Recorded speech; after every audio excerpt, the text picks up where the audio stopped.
you doing? Peace and blessings. Elegant Granny here, and I am back with another video talking today about how spirituality has helped me to heal, but I'm also doing an unboxing because the unboxing has some things in it that I use to help me heal. So let's get started. The first thing I'm going to do is talk about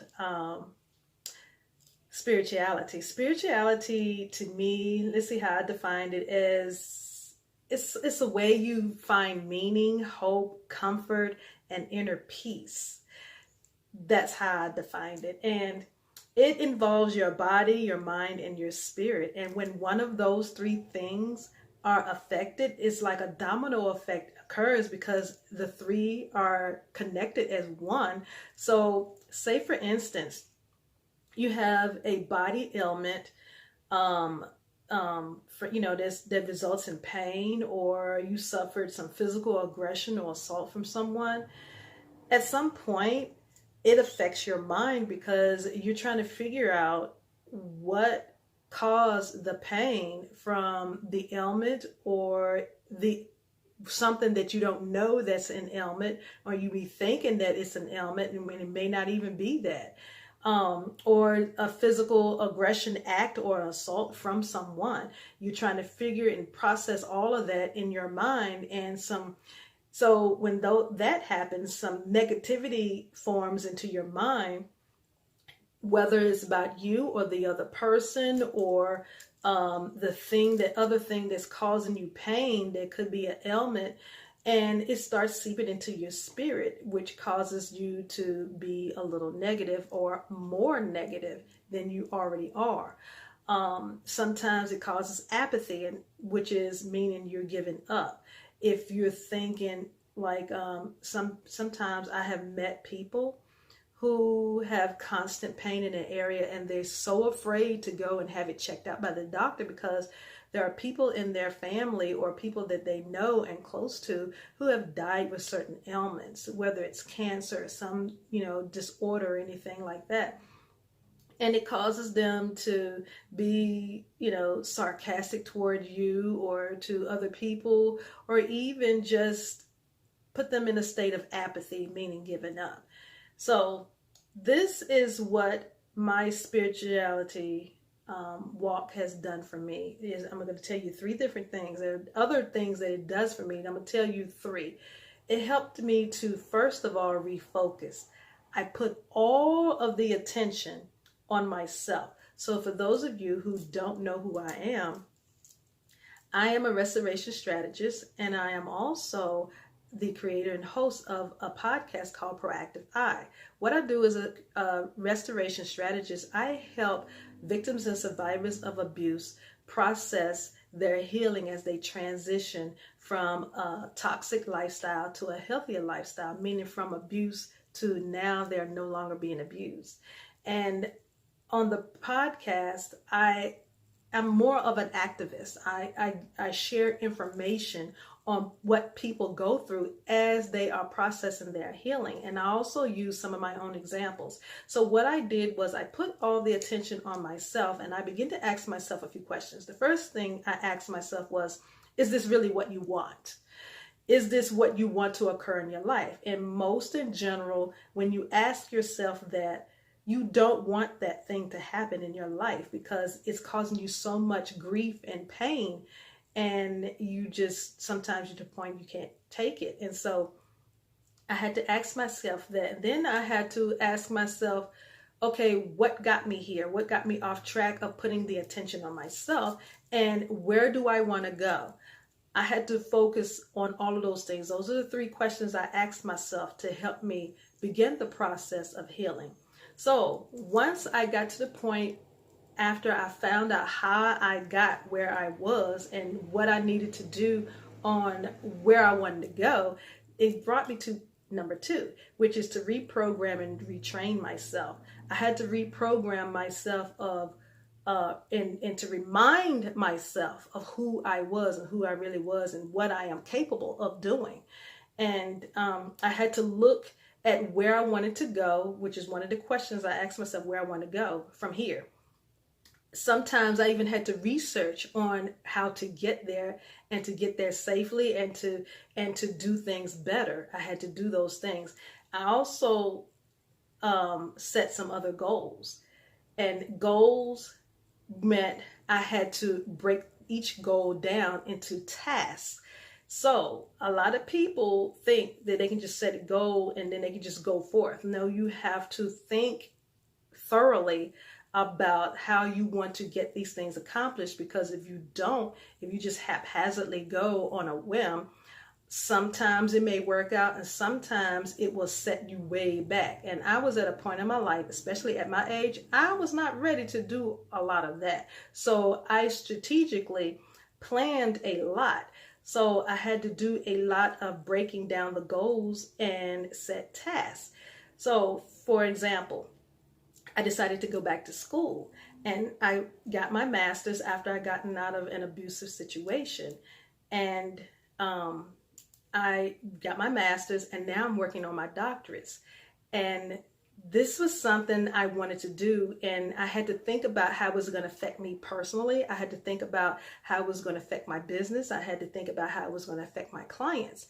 What this does is it helps me to train and get myself back into the moment of, this is who you really are, and this is what you're really capable of doing. The third thing it did was it helped me to reboot. You know how sometimes you have an issue with your phone, and if you just cut it off, which means whatever is going on with it, you just make it stop. So turning it off, push that power button, and then, or either do restart, push the restart button. That's what a lot of people do now. They push restart, and you're able to start over. That's what I call a reboot. There is nothing wrong with starting over. There's a lot of shame that comes with some people when it comes to starting over, because they put themselves out there so much, and they're like, well, what are this person going to think about me? What is that company going to think about me now? What are my clients going to think about me? It doesn't matter. This is about you. How are you going to start over? How are you going to reboot? How are you going to get back to putting all of the attention on you, on yourself? Some of us have children, and elders who depend on us. So even though we have those, we still have to put most of the attention on ourselves, because when we don't do that, we're unable to give them exactly what it is that they need from us, especially when they are dependent on us. So put a lot of attention on you, on yourself, because that's what's going to help you heal. Some things that I do to help me heal, I meditate, stretch, I sing, I do a lot of dancing. I put on some tribal music, and I just let myself go, or any kind of music, and just let myself go. Nobody's in here but me, so it doesn't matter if I can dance or not. This helps me. I do some conscious breathing, listening to your breath sounds, slowing them down. This helps you to relieve a lot of stress. It really, really alleviates a lot of anxiety, because some of us experience high levels of anxiety when things are going crazy. I do aromatherapy. Sometimes I speak to a spiritual advisor, and I also pick out certain crystals, which brings me to my unboxing. My unboxing is from a company called Stone Harmony. I actually met these people years ago at a lecture that I attended with my ex-husband. And these are the sweetest people. We have been connected ever since. So I'm going to show you. Granny has already started. And I did open one thing already. So it's kind of I've already done it. So anyway, I've opened this one thing because it said self-love oil. And I was like, ooh, oil. So this is what it looks like. And it has look like some floral essence in it. So it smells so good. Oh my goodness, y'all. I already put some on. It smells so good. It smells so good. So let's see what this in this bag. Let me show you real good what it looks like. This is what it looks like. And when I tell y'all, it smells so good. This is, oh, this is a list of everything I guess it's in here. Yeah, this is a list of, and it explains, oh my goodness. Let's see. Self-love oil, it says here, this is created with my very own rose oil, flowers, crystals, and spiritually intended custom blended oils with a self-loving intention. Rub onto the skin and breathe in to absorb the love and move into a more loving and comforting space within yourself. Y'all, I'm telling you, this smells so good. Oh my goodness, it smells so good. When I first cut the thing open, I was like, oh, what is that smells so good? I was trying to find, I said, ooh, this says self-love oil, so let me open that. Okay, so this fell out of the paper. This is Joss paper. So those of you who do not know what that is, I'm going to let you look that up yourselves. It's JOSS. Research it. It's a tradition, old Chinese tradition. And yes, this is the back of it. And this is the front of it. And I am going to be using this. Thank you so much. Thank you so much. Let's see what else we got. But make sure you research that. It's one of those things that I love to do. And I'm so glad I have it. Let's see. This is incense. And, ooh, this smells wonderful. Diwali. I'm not sure how to pronounce it, but Diwali. I don't know if that's going to focus good or not. But anyway, it says here, Diwali symbolizes the spiritual victory of light over darkness, good over evil, and knowledge over ignorance. I am going to burn this as soon as I'm done recording. I am going to burn this. My light keeps refocusing. What else is in here? Ooh, it's a couple of gold bags. I think that's it. A couple of gold bags. Let's see what's in the first one. In the first one, we have... Ooh, we have some crystals, some stones. We have apatite, and we have zebra amber. I'm going to take them out the bags and show them to you. Oops. This is apatite. This is what this looks like. My light is shining on it. And let's see here. It says apatite clears confusion and frustration, reducing irritability and awakening the inner self. It also expands knowledge and truth and eases sorrow, apathy, and anger. Physically, apatite aids in the absorption of calcium, helping cartilage, bones, and teeth, healing bones, and encouraging the formation of new cells. I never knew that. Thank you. This is neat, y'all. She actually, the things that she gave me, she gave a description of what these things are for, not just spiritually, but also physically. I never knew it could help with that. That's new for me. Thank you. Oh my goodness. Okay, so what I do with the other one? Where's the other? Okay, here it is. The zebra amber. Let me show you guys this. Ooh, this is so pretty. I've never seen this one before. This is what this looks like. And this one, the zebra amber, here it goes. Zebra amber is a visually stimulating stone that is super light and very unique.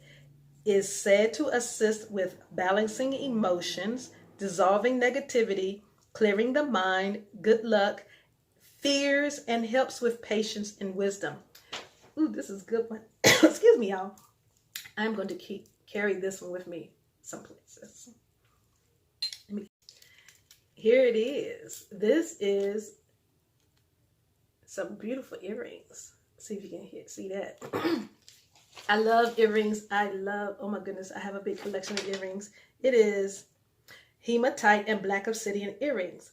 Paired together, these make an awesome powerhouse for courage, strength, and protection, as well as eliminating negative energies within the self and one's environment.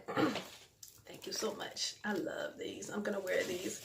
I'm going to wear these. I can't wait. Let's see what else is in the bag. Let's see. Hold on. Let me get rid of these. Yes. I think this is hematite. Is this? Hold on. Hematite bracelet. Yes, that's what that is. She is pretty. Hematite aids in grounding, carry when in need of balance and equilibrium, or when having difficulty focusing energies. That's what I was talking about, refocusing. Physically, it is also used to protect against geopathic stress, your outer forces, and electromagnetic smog, and is said to be a great detoxifying stone, helpful for the liver and the blood. I did not know that. That's very important to know. Ooh, it's very pretty. I love it. I love it. I love it. I love it. I love it. I'm telling y'all, I'm going to put the description of their information in the description area. Please look them up. And if you're looking for some things from a metaphysical store, or just, you're on your spiritual journey, locate them. They are in Gallatin, Tennessee. Yes, they're in Gallatin, Tennessee. And like I said, I trust these people. This lady, I don't know if she's going to say her name or not, but anyway, you can trust her. I trust her. I met them. I know their energy. Beautiful people. Beautiful, beautiful. And this is my first time having something from a metaphysical store, and they actually explained what these things are and what they're good for. And it's not just in here for spiritual wise. It actually tells you what it will do for you physically, for your health. That is a good thing. That's always something good to know. So thank you for that. That was my unboxing for Stone Harmony. Oh my goodness. I'm going to order some more stuff. Oh my goodness. But these things were given to me by them. But I am going to order some things. Oh my goodness. I can't wait. I cannot wait. So that's my video for today. Thank you guys for coming in and spending some time with Granny. And those of you who are catching me in the replay, welcome, welcome, welcome. Okay, so what I want to say now is I'm about to go and I'm going to take care of some things, but I want you to remember, healing is a continuous process, not a one-shot deal. Much peace, love, and light. Love you guys. Peace and blessings.